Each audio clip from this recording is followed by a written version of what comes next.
ingredients eh. Meron silang tinatagong magandang timing pagdating sa net defense. And it showed mas lalo na yung pinaka-importanteng point ng match, ng set na yon. This, ladies and gentlemen, is NCAA men's volleyball at its finest as Irvin Osabel scores again.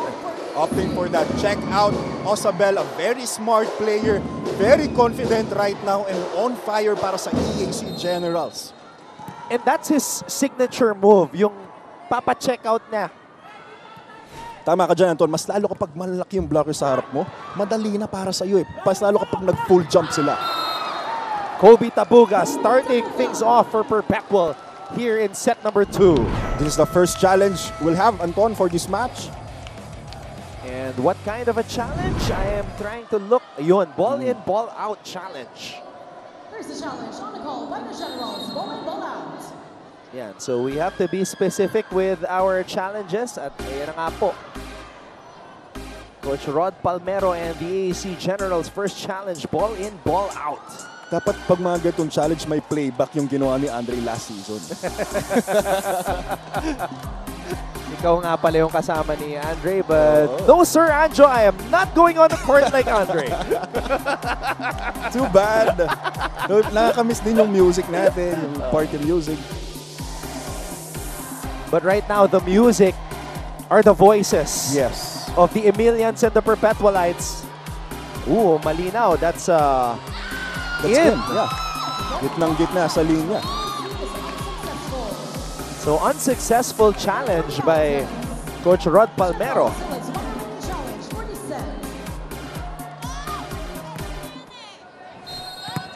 What a fiery start to our finals here in the volleyball tournament. Indeed, Anton. First set pa lang yun, pero yung pagcast ko parang pang fifth set na. And Narciso, long back set cross-court by Tabuga. Delay the middle blocker ng EAC Generals for that spike. Naman ang dali eh. Anjot, 2 beses na binigyan ni JC si Kobe. Tama ka dyan.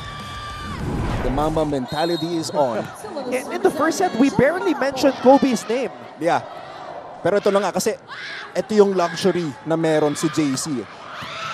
Alam niya kung kailan niya bibigyan yung certain player or certain teammate niya at a certain pace of the game. So sobrang dami niyang choices. Kunyari, trip ko lang bigyan ka eh. Bibigyan na kita. Kung nakita mo effective na may isang tao, ba't kailangan mo pang ibigay sa iba?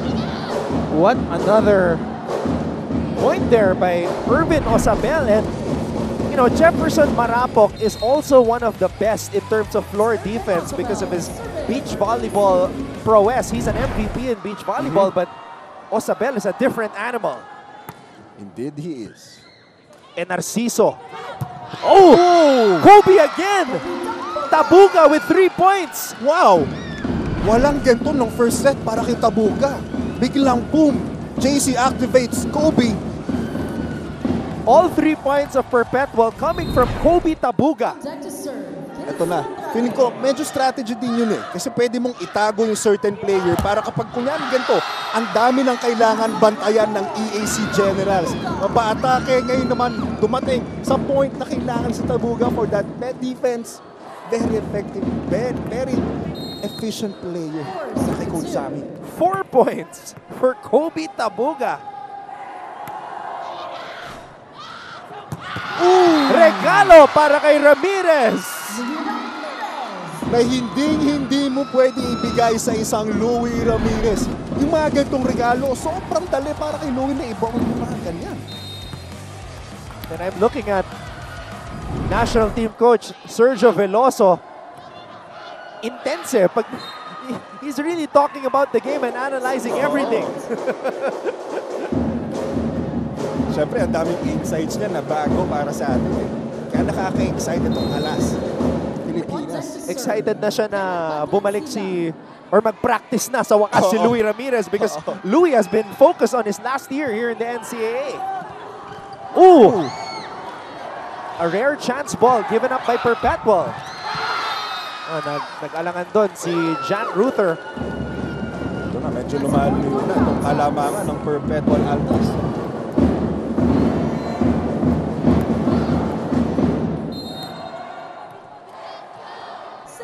has been the man of the moment. Kobe Tabuga. Romero. Puntos para sa mga General. Good block, rebound, pero yung follow-up for that second ball, wala at hindi present para sa side ng Perpetual, kaya naman puntos para sa EAC Generals. The big three in terms of scoring para sa EAC, Osabel, Abor, and Romero.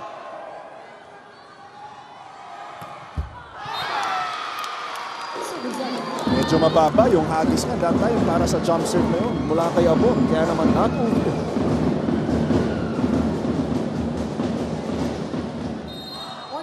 Graduating libero Bim Diones giving Abor some words of encouragement. Ramirez, Shinurbol. Romero on the drop. And Romero, one of the rare drop balls here in this match. Tama, Antol, pero ito na nga, nakita nila kanina, parang sa side ng EAC Generals na nakasag. Itong floor defense ng Perpetual Altas, lahat sila nasa likuran. Kaya naman, sobrang effective ng drop balls. Mas lalo na kapag nilalagay mo lang sa likod ng blockers. And Narciso, marapok! Cross court, Diones could not handle it.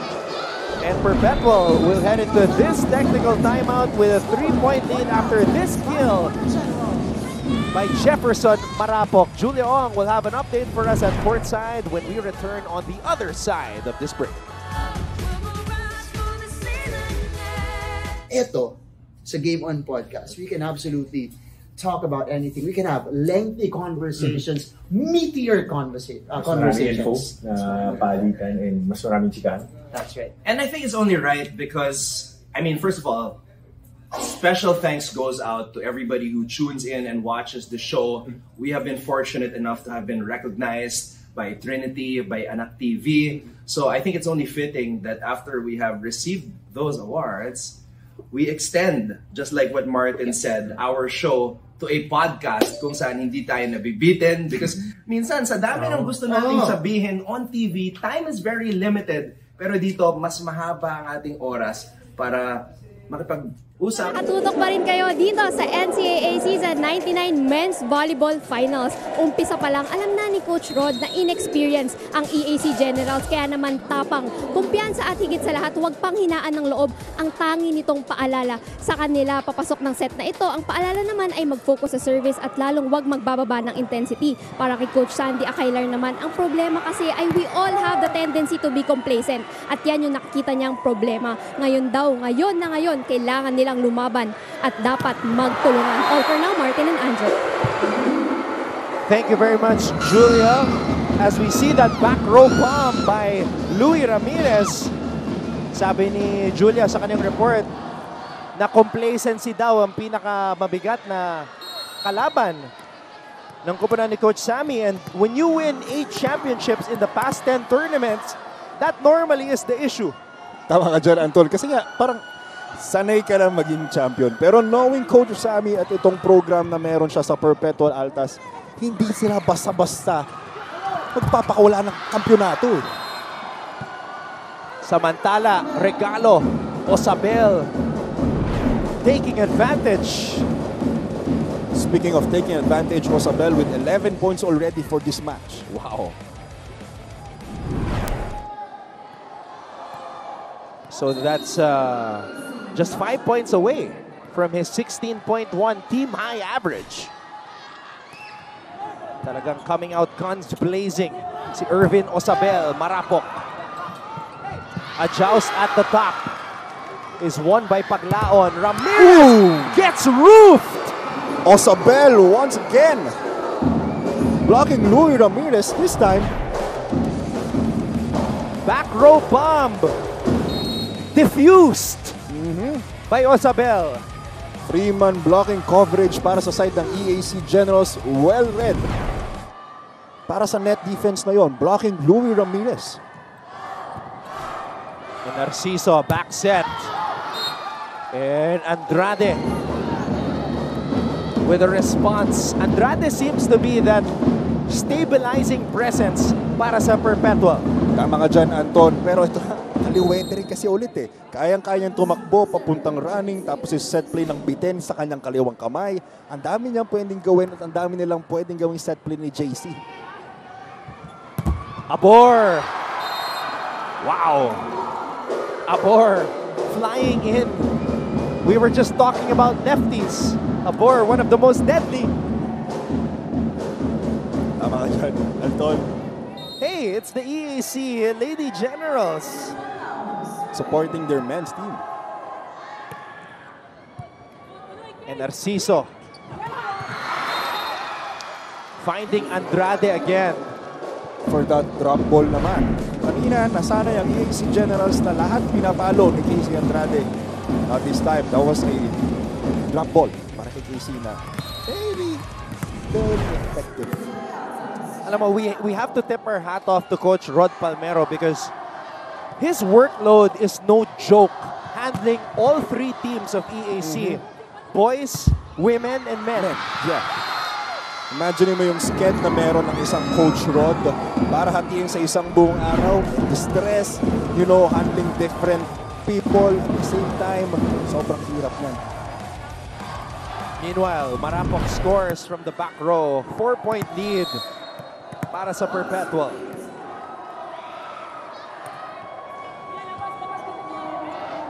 Back set. Osabel.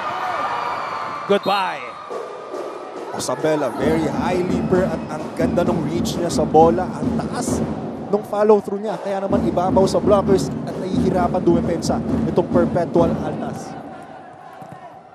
EAC naghahabol pa rin. Irvin Osabel, the leading scorer, the ace of the Generals. And Narciso. Kobe. Again.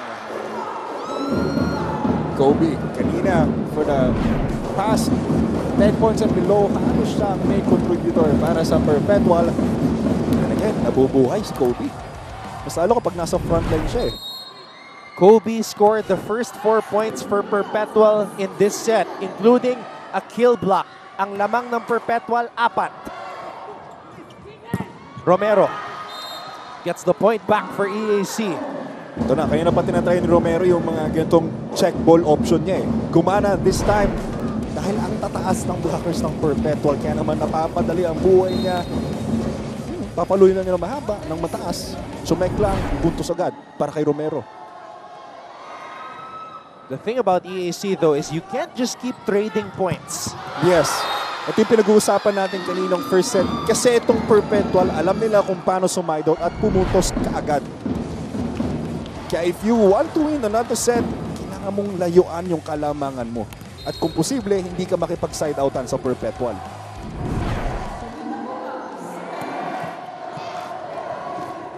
Back set. Abor rising higher than the blockers. 10 points para kay Abor. Nakita natin, ligid yung set, pero dahil nga ang haba at ang taas niya tumalon, nagagawa niya ng paraan kahit si Louie Ramirez yung nasa harapan niya.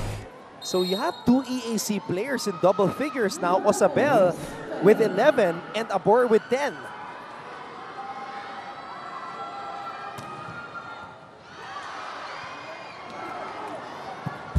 Tabuga. Diones to Romero. Paglaon to Romero, cross court. And Narciso to Louie. And the ball goes into the stands. That's a home run para kay Louie Ramirez. That spike was too powerful para madepensahan pa ng EAC Generals. Masyado nang malayong bola para sa second ball na chance sana. Right into the hands of the cheering Perpetualites. Abor, what a save. What an effort by Abor. Pero chance ball para sa Perpetual. Ramirez.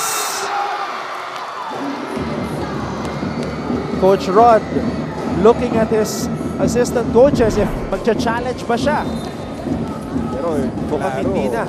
Oo, klaro na nasa linya. Alright, we'll take a break. 5-point lead for Perpetual, the biggest of the match.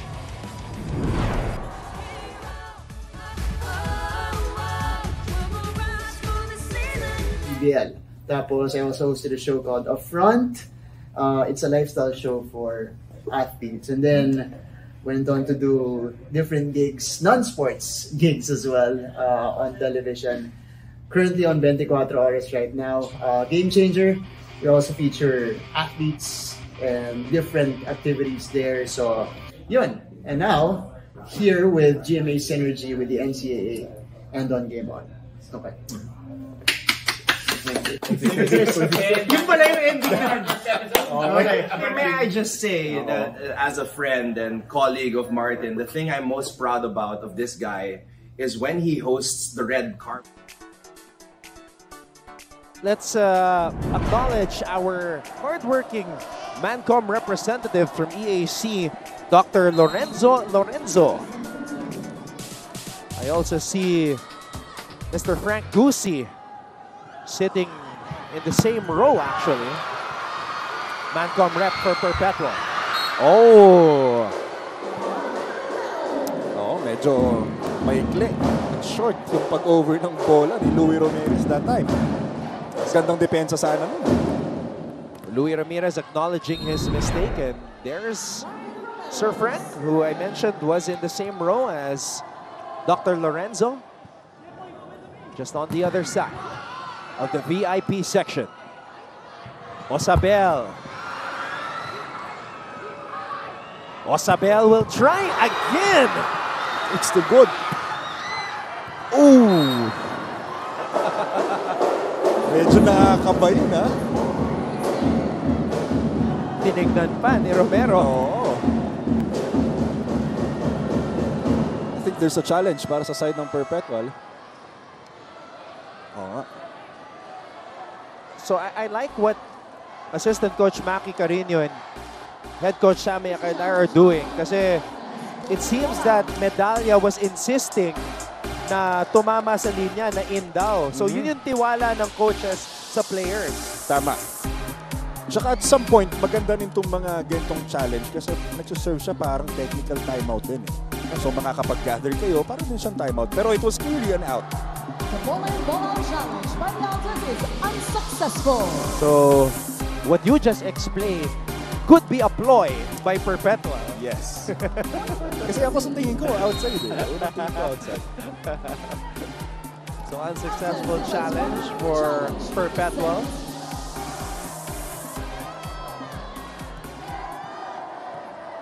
But of course, there are downsides when you have an unsuccessful challenge because you lose the challenge. Aha.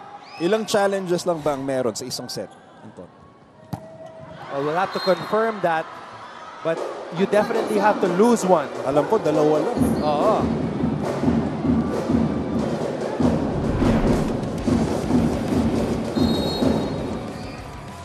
Still in the service area, Martin Romero. Oh, that's an error from the service line. Service area. Ito yung mga kailangan i-maximize ng EAC Generals. Kapag nag-error itong Perpetual Altas, kailangan nilang gawa ng puntos in return. Hindi dapat nila sabayan. Oh, may nag-chat sa akin kanino. Israel Encina, watching from Europe. Isa sa EAC greats yun. Wow. Europe, huh? Yes. So it's definitely a different time zone. But he's still supporting his team. I'm seeing some of the Letran Lady Knights in the tunnel. I also saw some of the, yun, nakikita ko si Jade Hentapa watching. Lady Blazers. So yan ang laban mamaya in the second match. Game number 1 of the women's finals. Benil going for a three-peat. Letran back in the finals for the first time since season 87. What was your rookie year? What season? Bro, sa tagal, hindi ko na maalala. Sorry. All I know is your best blocker year was season 91. Yes, so let's count 4 years behind 91. Pag kayo pumorma ng papaluin ng bola, pumalo kayo, huwag kayong matakot. Paluin nyo na talaga, tumalong kayo, hindi yung easy-easy. Pusta mo! Oh, may isa pa tayo. Atake tayo. Puntos nila. Puntos nila. Puro error nyo. Sayang, sayang. Sayang!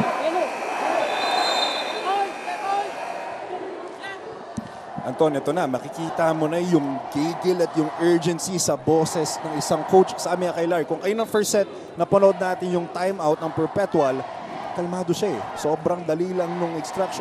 Hindi siya nagbigay ng instruction, but this time, ito na, wake-up call para sa side ng Perpetual.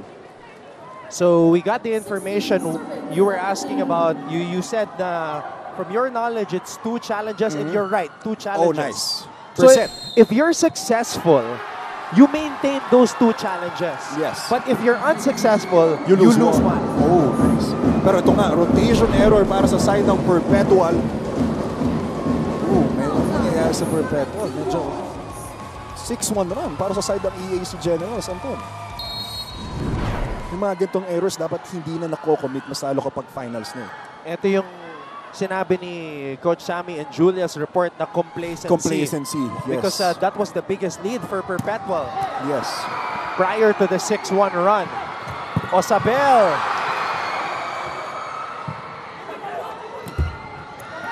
Marapok, regalo para kay JC. Kept alive by Jan Ruther. Osabel.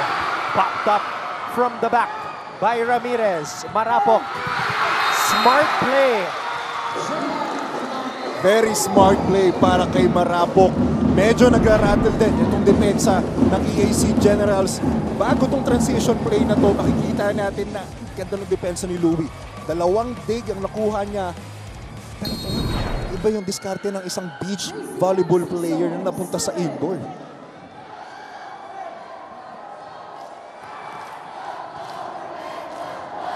Paglaon to Osabel. For Ramirez working hard with his digging. Ooh.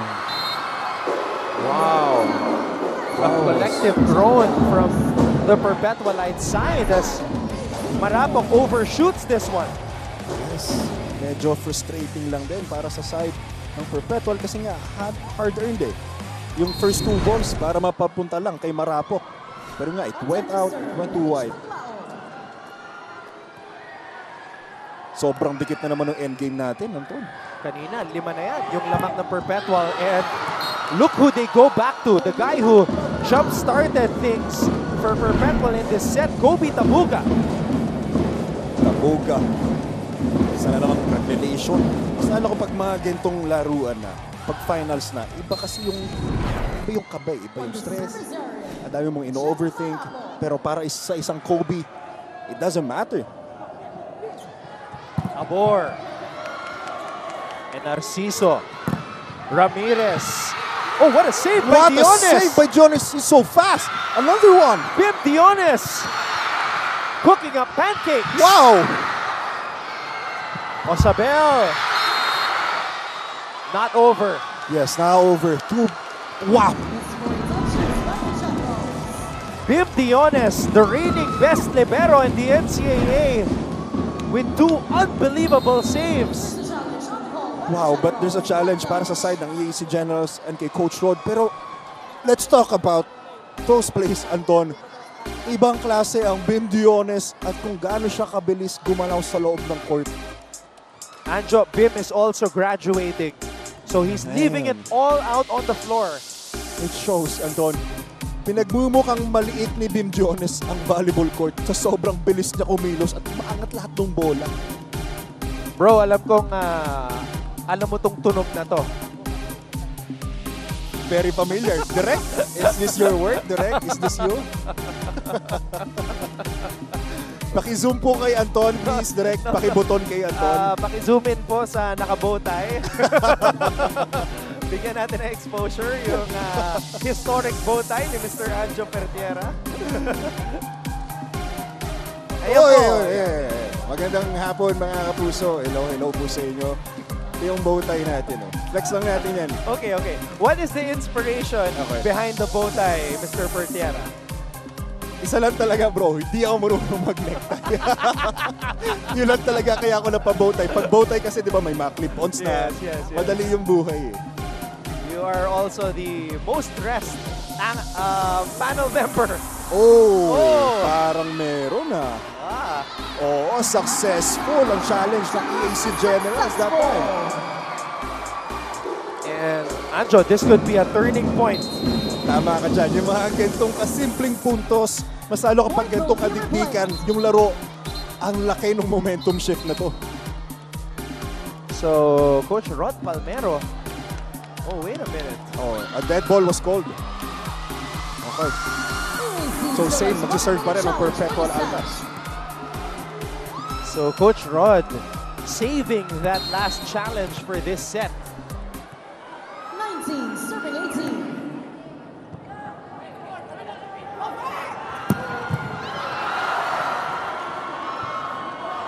Tabuga. Osabel crosscourt. Osabel with a very powerful spike at alam mo kung sino magiging proud sa spike na yun? Ang isang Howard Mojica na nanonood ngayon. Howard EAC Mojica. legend. Finals MVP, MVP, Best Scorer, and Best Spiker, and part of that championship team in Season 90. Tama ka dyan, very well decorated na player yung isang Howard Mojica. You know, there's a banner in EAC at nandun yung pangalan ni Howard Mojica along with all of his awards and yung picture ng team na yon na nakalaban mo. Oo, naalala ko kung gaano kahirap kalaban ng isang Howard Mojica.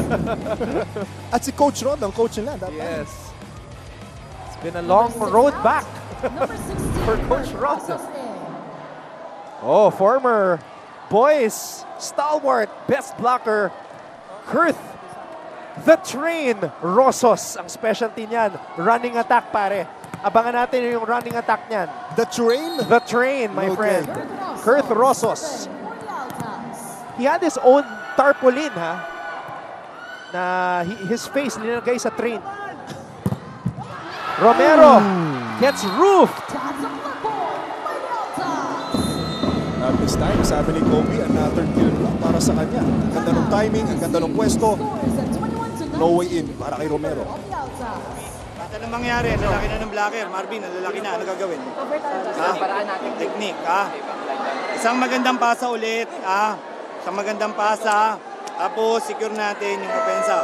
Pag nakakuha tayo ng score, dumipensa tayo ng tama pag-usapan. Nasa ibabaw na si Ramirez, di ba? O, secure na natin. Kailangan yung magtrabaho. Ramirez na pakakamuting dyan. Enjoy pa.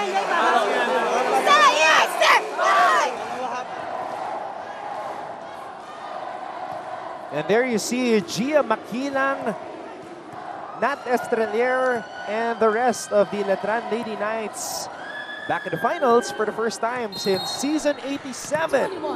Ang sarap sa pakiramdam yan. Going back to that championship, iba sa feeling yan, Anton. Sa ngiti ni Gia, you can just feel the happiness. And excitement. Oh! What a swing by Ramirez. Gandang adjustment doon. At grabing save din galing kay Bing Dionis. Buhay saves. Oh! Medalya with a fire extinguisher of a spike. Blowing the guns right after scoring. Medalya.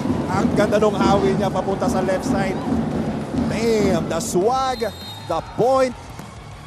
Boom. Blowing the guns out. Perpetual with a 3-point lead. Rosos sinigurado. Oh, that's a good serve. And Romero gets roofed. Once again, Kobe and Medalya blocking Romero at walang coverage para sa EAC Generals that time.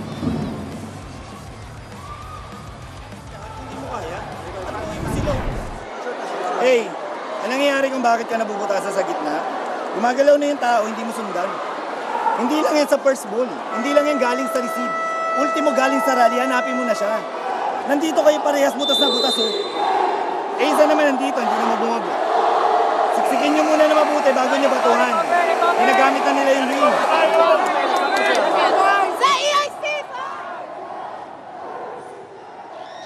Coach Rod reminding his players na huwag tayong mabubutasan. Mas lalo at this point of this match, hindi na pwede yung mga basta-basang palo lang, basang blockings lang, basang depensa lang. Kailangan all out. Kurth Patrick Rosos starting off this rally again. Abor. And the #1 blocking team in the NCAA slams the door shut on EAC. Tama ba ako, Anton? 3 straight kill blocks para sa side ng Perpetual Altas. 5-0 run naman. Kung kanina merong 6-1 run itong EAC Generals, 5-0 run para sa side ng Perpetual. Rosos targeting Osabel. Romero gets the point for EAC. Check out para kay Romero na kailangan niya i-maximize kasi kanina binabaw niya yung palo niya diretso sa blockers ng Perpetual. He needs more of that and EAC needs more of that. Buhay pa ang EAC dito but bawal na sila magkamali. And the timeout, Coach Sammy Akailar freezing the server. Ito si Medalya. Quick mo siya. Si Luito. Papasukin mo siya. Play 5 tayo, 5 tayo. Tapos si Kobe dito. Ikaw dito doon sa ano. Okay. Pasa tayo. Ulitin ko ha. Pasan. Quick. Pag yung mga spiker, mag-assume kayo sa inyo ang bola. Tumalong kayo. Okay. Are, atake tayo. Atake tayo.